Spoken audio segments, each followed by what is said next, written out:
सभी विद्यार्थियों, आज मैं गंगाधर व्यास जो आपके बीए तृतीय वर्ष हिंदी साहित्य के प्रथम प्रश्न पत्र जो कि ऑब्जेक्टिव होना है, गंगाधर व्यास से संबंधित महत्वपूर्ण तथ्यों पर हम चर्चा करेंगे।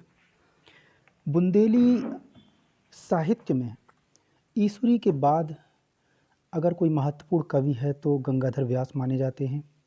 उनका नाम गंगाधर व्यास है। निश्चित रूप से उनकी व्यास बुद्धि भी है। ईश्वरी और गंगाधर व्यास एक दूसरे के समकालीन थे और वे परस्पर मित्र भी थे।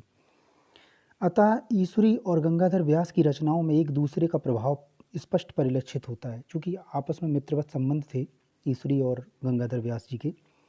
गंगाधर व्यास का रचना काल संवत 1920 से 1972 तक माना जाता है। व्यास जी की प्रमुख रचनाओं में नीति मंजरी, ये हमें महत्वपूर्ण तथ्य है, ये हमें याद रखना है कि जो उनकी प्रमुख रचनाएं हैं उनके बारे में हमें ज़रूर याद रखना है। कई बार ऐसे पूछ लिया जाता है। तो उनकी प्रमुख रचनाओं में नीति मंजरी, विश्वनाथ पताका, व्यास पचासा, गो महात्म्य, भरथरी चरित्र, रामाश्वमेघ कथा, कलियुग पचीसी, उद्धव गोपी संवाद, ये प्रमुख उनकी रचनाएं हैं। अपरिचितों को भी अपना बना लेने वाले सरल सहज कवि गंगाधर व्यास का जन्म बुंदेलखंड की संस्कृति और साहित्य के नाभि केंद्र छतरपुर के एक साधारण सनाढ़ ब्राह्मण परिवार में माघ कृष्ण नवमी विक्रम संवत 1899 को हुआ था।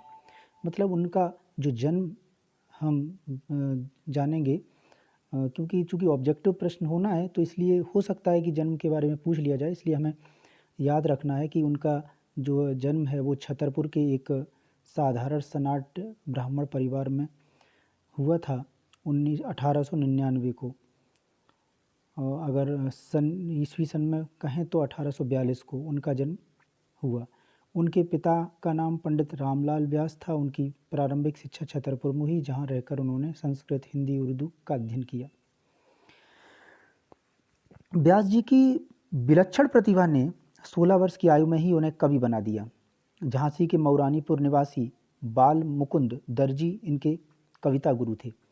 ये महत्वपूर्ण है, पूछ लिया जा सकता है कि उनके कविता गुरु कौन थे व्यास जी के। तो आपको याद रखना है कि मऊरानीपुर निवासी जो बाल मुकुंद दर्जी उनके कविता गुरु थे। वे विनोदी स्वभाव के थे, सदैव प्रसन्नचित रहा करते थे। आगे है छतरपुर नरेश विश्वनाथ सिंह जूदेव व्यास जी के आश्रयदाता थे।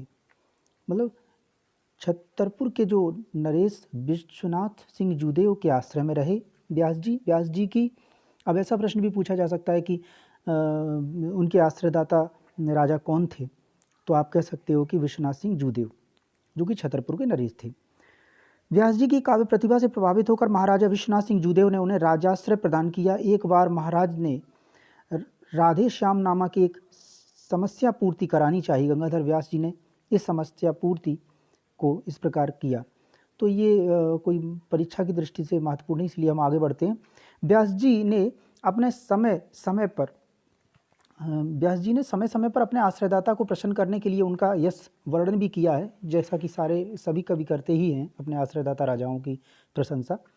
आश्रयदाता की प्रशंसा में लिखा गया उनका ग्रंथ विश्वनाथ पताका है। तो ऐसा पूछा जा सकता है कि विश्वनाथ पताका किसके द्वारा लिखा हुआ ग्रंथ है। 4 ऑप्शन दे देंगे तो आपको याद रखना है कि विश्वनाथ पताका लिखा था गंगाधर व्यास ने। व्यास जी ने हजारों फागें, रास, शेरा, कविता, ख्याल, लावनी आदि की रचना की।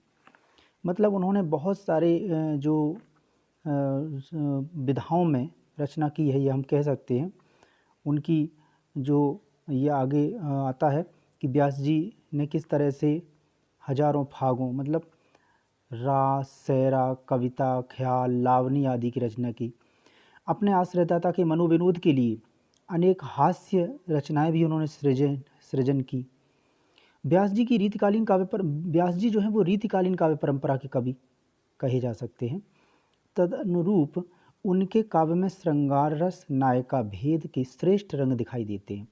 ऐसा पूछ लिया जाए कि नायका भेद किसके काव्य में मिलता है, तो आप कह सकते हो कि गंगाधर व्यास जी के काव्य में। व्यास जी सैर साहित्य के जन्मदाता हैं, तो अब ऐसा कहा जा सकता है, ये बहुत महत्वपूर्ण है कि सैर साहित्य के जन्मदाता किसे कहा जाता है। ये है, मैं अंडरलाइन कर रहा हूँ, सैर साहित्य के जन्मदाता। तो सैर साहित्य के जन्मदाता किसे कहा जाता है, तो आप कह सकते हो गंगाधर व्यास को, ये याद रखना है। व्यास जी का श्रृंगार रस का एक सैर यहाँ दृष्टव्य है। पलक पीक अंजन अधर धरे महावर भाल, आज मिले जू भली करी भले बने हो लाल। गंगाधर व्यास जी अपनी फागों के लिए विख्यात हैं। फाग भी उन्होंने लिखी हैं, चूँकि फाग के लिए महत्वपूर्ण तो फाग का सृजन किया है वो आपके ईश्वरी कवि ने किया है, लेकिन ये भी फागों के लिए विख्यात माने जाते हैं। इनकी फागों में उनकी चौकड़िया फागें हैं जिनकी जो ईश्वरी की, लेकिन इन्होंने भी फागें लिखी हैं। इनकी फागों में अतिशय श्रृंगारिकता और नायिका भेद परिलक्षित होता है। इनकी फाग का एक उदाहरण यहाँ दिया जा रहा है, जैसे जो इन्होंने फागें लिखी हैं कि साकर करन फूल की झूमे, गोरी को मुख चूमे, और झुक झुक परत गिरत आनन पे, लेत चलत में झूमे। थिर न रहत करत चंचलता, दमकत घूंघटों में, देखी नहीं आज लो ऐसी जा छवि और किसू में। गंगाधर मोहन को मन रहत नहीं काबू में। लोक भाषा बुंदेली में व्यास जी ने देसी और विदेशी गायकी को अपनाया और साहित्य सृजन किया। देसी गायकी के तहत उन्होंने शेरों और फागों को लिखा, तो शेरों और फागों को देसी गायकी के अंतर्गत लिखा। तो विदेशी गायकी में उन्होंने तुर्रा मत से संबंधित अनेक उत्तम कोटि के ख्याल गढ़े। उनकी मृत्यु श्रावण सदी चतुर्दशी 1972 को ही। धन्यवाद। आगे मैं एक नए कवि के साथ वीडियो लेकर आऊँगा।